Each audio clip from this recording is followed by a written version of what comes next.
Let's go to the chitas of the day. Holding and Chumash. Today is Wednesday.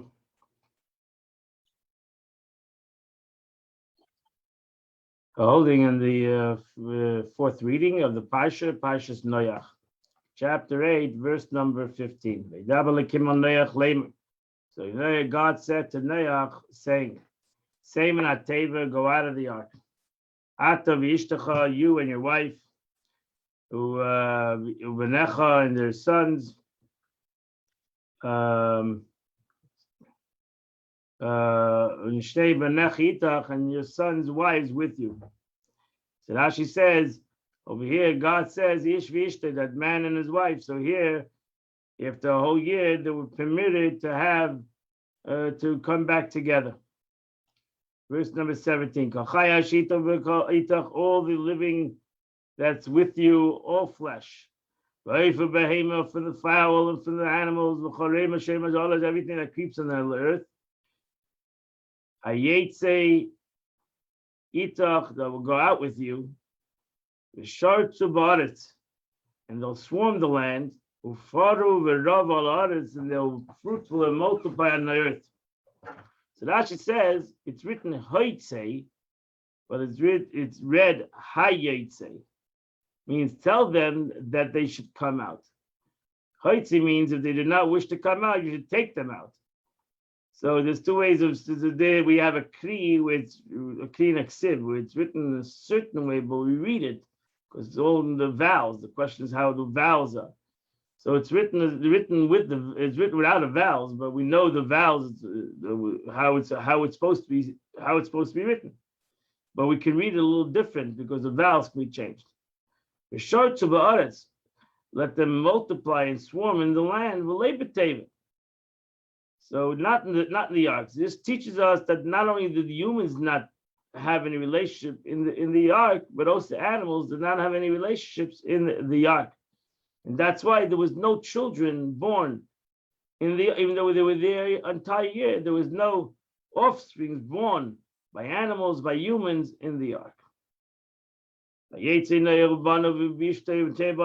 went out, his sons and his wives and his sons' wives with him.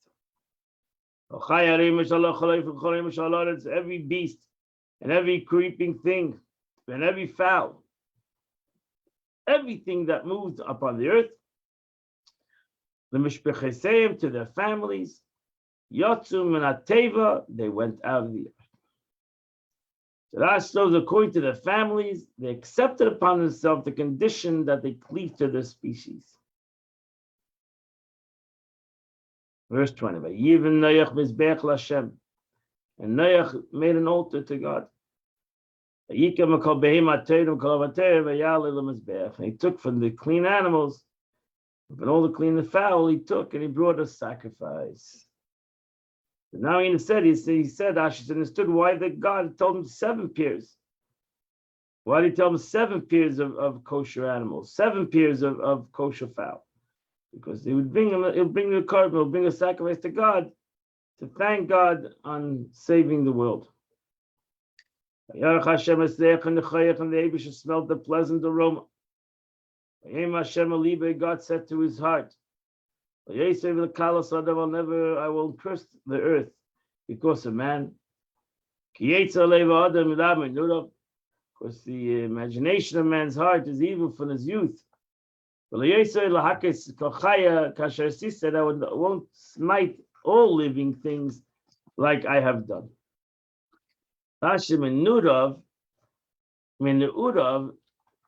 Meaning without the vav, it's missing over here, implying that the time that his embryo takes himself to emerge from his mother's womb, the evil inclination is placed in him. So since I know the evil inclination is in him, so what do you expect? He repeated the words donating an oath. God donates an oath. Now it's written, I swore that the waters of Noach shall never again pass over the earth. And we don't find an oath concerning this matter except in this statement. which repeats his words. The Abish says, I make a note, the world, I'll never destroy the world. Again. So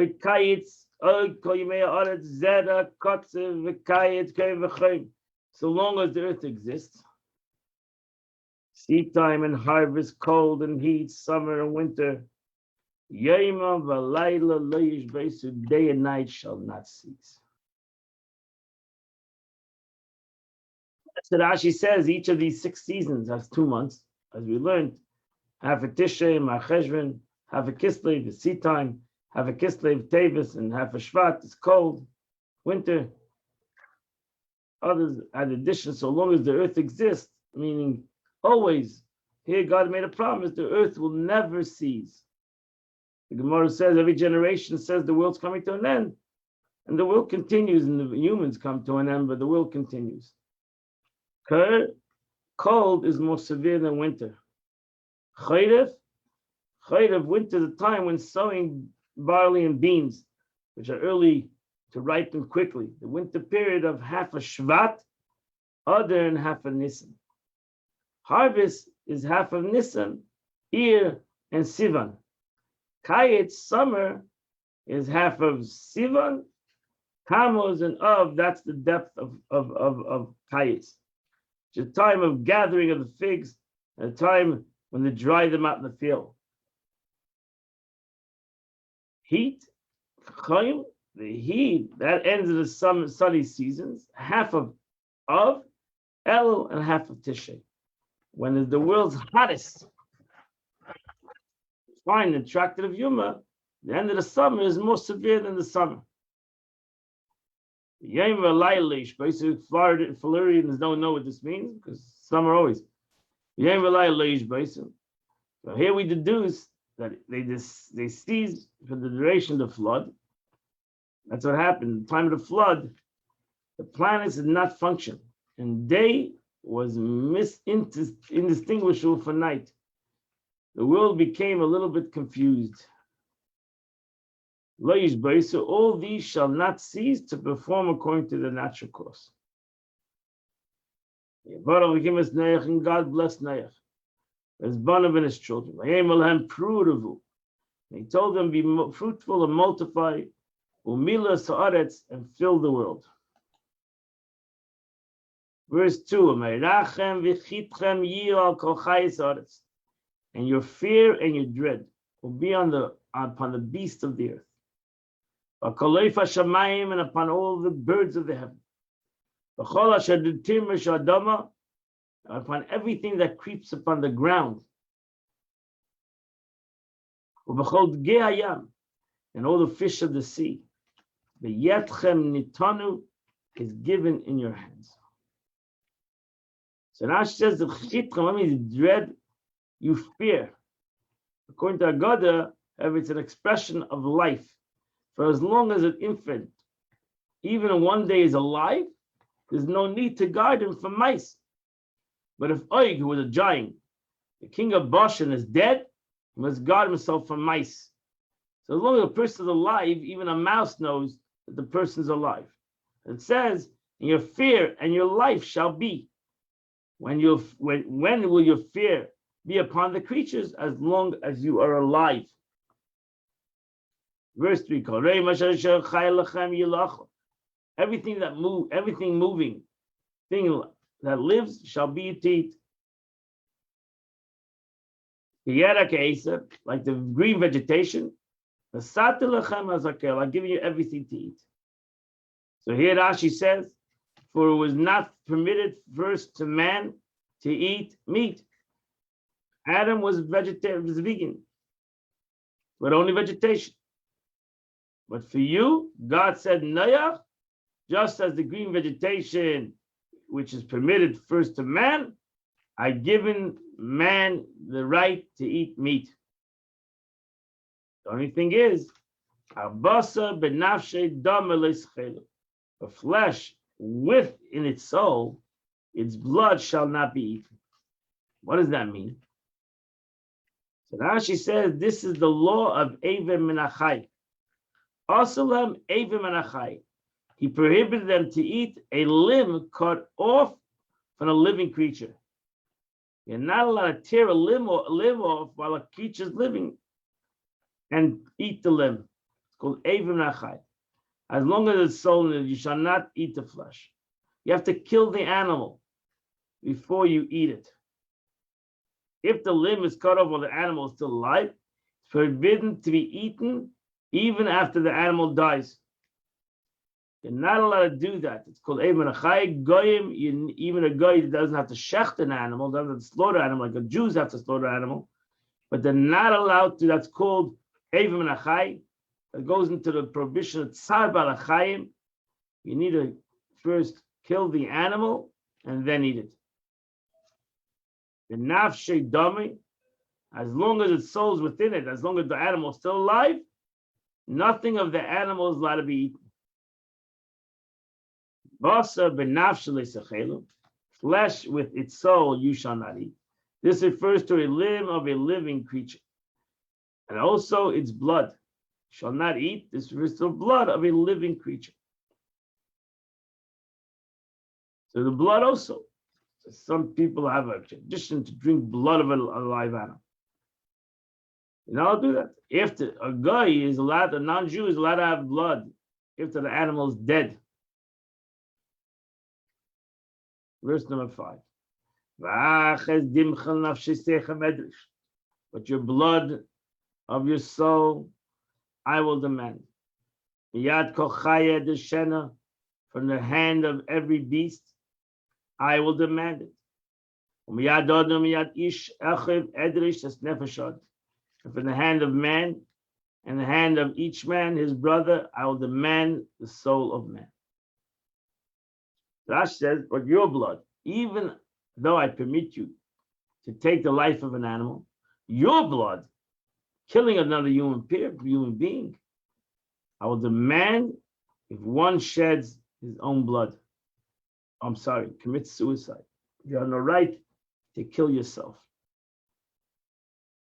For your soul, also one who strangles himself, even though no blood was issued, you're not allowed to take away your life. In the hand of every beast, since the generation of flood has sinned, they have abandoned the prey for the wild beasts, which would have power over them.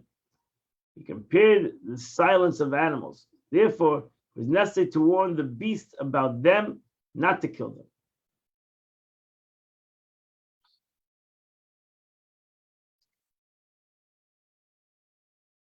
Miyad Adam, Miyad, and from the hand of man, from the hand of one who kills intentionally without witnesses. Edrash, if somebody murders somebody, even though there's no witnesses, you can't put him to death in Jewish law. I will demand his life. Miyad ish achiv, from the hand of each man his brother. What does that mean? From the hand of the one who loves him like a brother and killed him unintentionally, I will demand punishment. If he does not go into exile, nor beg that he is iniquity be forgiven him. For even if an inadvertent sinner acquires atonement, if there is no witnesses to sentence them to exile, and is not humble himself, the Holy One will blessed be will demand from him. God says, I will punish him. As our rabbis expounded this, and God placed him in his hands, the tractate of Makis. The Holy One blessed be caused him to meet the same inn, and four guys walk, other guys climbing up the ladder, and he falls down. Pastor reads, what is the verse speaking of? Of two men, each one who murdered a person. One of them murdered intentionally, and the one of them murdered unintentionally. The one who had no witnesses, and the other one had no witnesses. The Holy One, blessed be, caused them to meet in the same inn. Suddenly they go on vacation together. The one who murdered intentionally sits under the ladder, and the one who murdered unintentionally climbs down the ladder and falls upon him and kills him. So the one who murdered unintentionally is killed. He gets his punishment. And the one who killed unintentionally now has to run to exile because everybody knows that he killed unintentionally. Verse number 6. Shefei Adam Adam Adam, whoever sheds blood of man through man, Dama Yishafach, shall his blood be shed. With Selim Elikim Asasana, for an image of God, he made man. This is a very powerful pasuk. There's many meanings to this pasuk. Now she says, man, through man shall his blood be shed. Shevir Dama Adam Bi Adam, says if there were witnesses, you kill him. Why? Because every person is created in the image of God. Kim Asas Adam, he made man in his image. This is Zemika Chassid. There's something missing in this verse, so to say. You should have read the maker of man. And there are much, and in one instances, the pasuk is, so to say, written a little bit different than the usual.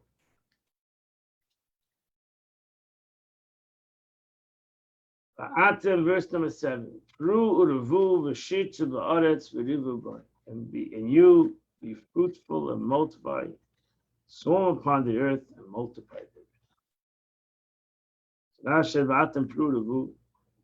According to the simple, you already told them this already. The beginning of this reading, of this learning. According to the simple meaning, the first mention expression of verse number 1 was a blessing. And this mention is a command. Imagine if they're coming for the flood, they might have come to a conclusion not to have any children. Here they were commanded. According to the Midrashic interpretation, it's written here to compare, it's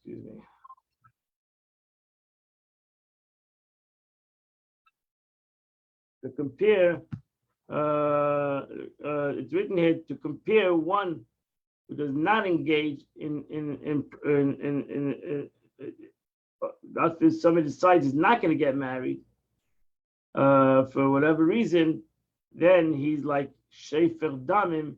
He's not getting married because he doesn't want to have any children. Then it's like he's spilling blood. And as I said, all these psukim, last couple of psukim, have many interpretations. So the last couple of psukim. And that completes the Chumash of the day. We now go to the Tanya today. We're holding still the 25th letter of the Alter Rebbe. The Alter Rebbe is explaining what we mentioned yesterday, Seder Shtalshlus, how the God's energy of God comes, the Eir Hashem comes to the world. And what we call in Kabbalah, in Arizal, the concept of Tzimtzum, the aspect of the contractions. The Alter Rebbe says that the Chas v'Shalom, it means diminishing of light. It means the difference between revelation and the hiddenness of the light. So, for example, this is my example. Like if somebody's playing hide and seek, so when a person that's hiding, so the person can't see him, but the person that's hiding, he knows exactly where he is, and he's there completely, but he's hidden. But he is there completely. He's not hidden from himself. So for himself, he's totally there, and he knows exactly where he is. Person that can't find him, to him, he can be very hiding. The Eibishter can't hide from himself. And since God cannot hide from himself, and everything in the world is from him, so therefore, ultimately, there's nothing hidden from God. But there's no revelation. And that's the concept of Tzimtzum, that there's no revelation, that to the world, it's hidden. Now it's known to all that the soul of man, which is talking about the soul of a Jew, is comprised of 10 sfirot. So just like Arizal says, just like the world is created for 10 sfirot, so too the soul of man is created through 10 sfirot. From Chochmah and Bina, Das, till Malchus. As explained in Tanya. So though these are corresponding faculties of the soul, all derived from the breath of God, as is written, that the general soul, where does it come from? It comes from the breath of God. That's what the verse says. Vayipa ba'apav nishas chayim. And he blew within his nostril a soul of life. So the term he blew indicates the divine soul derived, Alter Rebbe says, what does that mean? Based on the Zohar, the divine soul derives from the innermost spirit, the vitality of the Creator. It comes from the essence of HaKadosh Baruch Hu. And that's what it says. It's part of God. Nevertheless, each of these 10 faculties of the soul is particularly connected with one of the 10 supernal spheres as follows. Derech Prat, Chochmah Bina Das Shebenafshei. More specifically, Chabad is one's soul, one's intellectual faculties of Chochmah Bina and Das, wisdom, knowledge, understanding, and knowledge, are analogous to the divine intellectual emanation of Chabad of the 10 spheres of above. Hamechuna, which in general Kabbalah, Abba v'Ima, they are called, the Zohar is called, Chochmah is called father, Abba, and Bina is called mother. Atzilus, masculine and feminine. Well, Sfira Das, combination of the two, as explained in Chassidus. So you have Chochmah and Bina as father and mother, and the uniting the father and mother coming together, Yichud. Abba v'Ima is Das. Midas Avayira, then you have Hein Dugma, and then you have the emotional attributes of every person's soul, the attribute of love, the attribute of fear in his soul, and so on, are analogous to the first 6 midas of divine emotional traits, the same thing that it's above. So thus, like it's in his soul, it's above, same thing. In the 10 spirits, which are collectively known as Zer Anpin, which in simple English means minor visages. So these are the 6 spheres, the 7 spheres. That's really 6 spheres. It's Chesed, Gevura, Tiferes, Netzach, Chaydu, Soid. And then you have Malchus, which is Dibur. And then the faculty of speech of one's soul is analogous to supernal speech. And Nikrushay Malchus, which is known as a sphere of Malchus, the attribute of Malchus. Or, in another term, it's called Shechina, presence of God. And that's why, when one speaks the word of Torah, you don't realize what happens. When one says words of Torah, he arouses the supernal speech, the spirits of Malchus, thereby unifying the Shechina, linking it to the preceding stages of emanation. That's why it's known the law regarding the Shema, reading the blessings of after the meals, and the study of the word of Torah cannot be done with your thought. They have to be done with your speech. And you need to say it with your mouth. Because by saying with your mouth, that's when you bring it down the upper worlds through speech of God. So when you say the words of Torah, it's as if Malchus of Atzilus is now speaking. So to say, God himself is repeating the words that he said. Fascinating concept. And that completes the Chumash, the Chitas of the day. If you do the Tilim, it's chapter 145 to the end of the Tilim, chapter 145 to 150. Wish you a good Chodesh, a wonderful, beautiful day, a happy day, a healthy day. Mitchem, tomorrow we're going to start the Chumash class at 10 o'clock again at Chabad or on Torah Direct. I wish you all a great day, a good Chodesh, and I'll see you tomorrow at 8 a.m. Okay, beautiful. Thank you, Rabbi.